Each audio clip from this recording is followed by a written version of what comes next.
मेरा नाम देवकी रानी ध्रुव है। मेरा नाम देवकी रानी ध्रुव है। मैं गांव किरना की रहने वाली हूँ। मेरी उम्र 32 वर्ष है। कहीं बैठी हो तो हाथ हिला सकती हैं। देवकी रानी ध्रुव, गांव किरना की रहने वाली हूँ। मेरी उम्र 32 वर्ष है। मैं क्या बखान करूँ गुरुदेव बाबा का।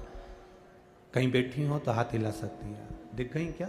हाँ, हाथ हिला दो बहन एक बार। हाँ जी, ठीक है।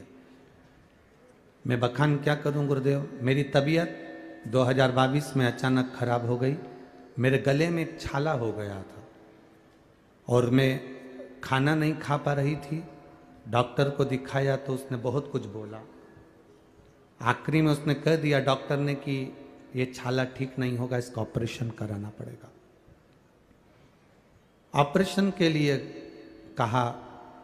अब मन में डॉक्टर ने इतना कह दिया कि ये छाला साधारण नहीं है और इसका ऑपरेशन करना है और ये सहज बीमारी नहीं है, सरल नहीं है कि जल्दी समाप्त हो जाए। अब करा क्या जाए।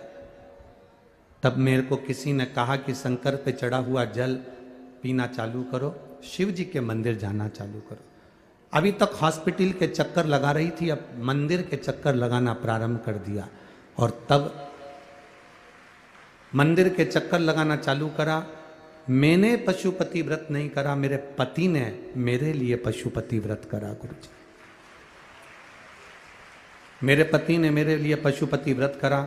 रोज मेरे पति भी मंदिर जाते, मेरे लिए चरणामत लेकर आते, बेलपत्री लाते। मैंने खाना चालू करा। बाबा डॉक्टर ऑपरेशन का बोले थे और उन्होंने जो बीमारी का लक्षण बता दिया था वो सारी रिपोर्ट दूसरी बार में नील आ गई और मेरा छाला समाप्त हो गया। ये अंत समय में आता है। बैठो बहन, श्री शिवाय नमस्तुभ्यं, बैठ जाइए। अंत समय में वही आए। मेरे मामा जी हैं, मेरे चाचा जी हैं, मेरे काका जी हैं, मेरी बुआ जी है, मेरी बहन है, मेरे रिश्तेदार हैं। कौन आने वाला है? तुमने जिसको समय दिया है। एक पत्र और है, देखिए।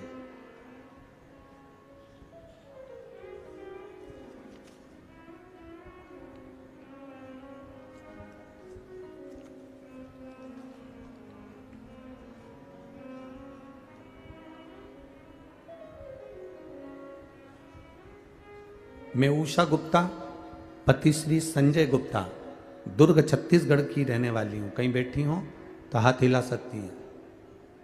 मेरा नाम उषा गुप्ता, पति श्री संजय गुप्ता, दुर्ग छत्तीसगढ़ से आई है। कहीं बैठी हो तो अपना हाथ हिला सकती है, जहां कहीं भी बैठी। दिख गए क्या उधर? हाँ, पीछे है। हाथ हिला तो एक बार बहन। हाँ जी, दिख गए हो, दिख गए हो, ठीक है। ऐसे हाथ हिला दो एक बार वापिस हाथ हिलाओ। हाँ जी, ठीक है। दुर्ग छत्तीसगढ़ से हूँ गुरुदेव। मेरे पति संजय गुप्ता के मुंह में दिसंबर 2022 में छाला हो गया था।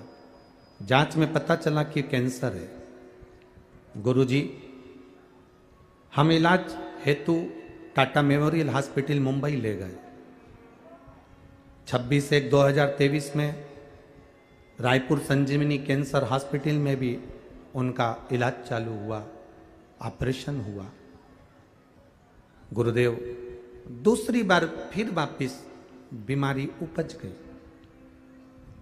शरीर ऐसा नहीं कि फिर वापिस ऑपरेशन कराया जाए। अब करा क्या जाए। सबको, मोहल्ले की माताओं को मंदिर जाते देखती थी तो मैं भी मन में सोची कि अब इन्हीं के भरोसे चलते हैं और बाबा को जल चढ़ाने लगे। वो जल लाकर पति को देने लगे।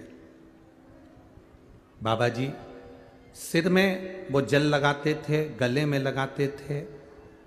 फिर वापिस जो गांठ बता दी गई थी कि वापिस गांठ हो गई है और वो गांठ वापिस वही की वही है, तब जल पी पी कर, बाबा की सेवा कर कर, मंदिर में बाबा का आराधना कर कर दूसरी बार जांच कराने के लिए हम फिर पहुँचे तो सारी रिपोर्ट नॉर्मल आ गई। और बाबा की कृपा से हमने कहा था जब अगर इनकी रिपोर्ट नॉर्मल आ जाएगी तो हम पंडाल में बैठकर कथा सुनेंगे, इसलिए हम यहाँ पहुँचे। अब ठीक है बाबू, एक बार हाथ हिला दो वापिस, हर हर महादेव, विराजिए, श्री शिवाय नमस्तु। ये रिश्ते हम मना नहीं करेंगे कि आप रिश्ते ना निभाइए, आप निभाओ। बहू को जितना समय देते हो, पोता पोती को जितना समय देते हो, बेटे को जितना समय देते हो, अपनी दुकान को जितना समय देते हो, अपने व्यापार को जितना समय देते हो, अपनी फैक्ट्री को जितना समय देते हो, अपनी नौकरी को जितना समय देते हो, अपने परिवार वालों को जितना समय देते हो, उन सारे समय में से केवल अगर आप 1 मिनट का भी समय अपने पास के मंदिर में 1 लोटा जल चढ़ा कर दे रहे हो, तो वो समय जो तुमने परिवार को दिया वो काम भले ना आएगा, पर तुमने जो महादेव को समय दिया वो समय तुम्हारा महादेव ने अपने खाते में जोड़ कर रखा है। मेरी जीजू, आप लोग मंदिर जाती हो? यहां जितनी बैठी हैं जाते हो मंदिर? तुम्हारे घर के पास मंदिर है? कितनी देर लगती है मंदिर जाने में? 5-1 मिनट लग जाते होंगे। आप 1-2 मिनट में मंदिर में जल चढ़ा के आ भी जाते होगे। 10 मिनट का समय लगता है। प्रतिदिन का 10 मिनट जोड़ कर रख लो, प्रतिदिन का। कितने महीने जा रही हो? 3 महीने से, कोई 1 साल से, कोई 1.5 साल से, कोई 6 महीने से, कोई 4 महीने से, कोई जब जब उसकी चित्त वृत्ति हो, जब उसका मन।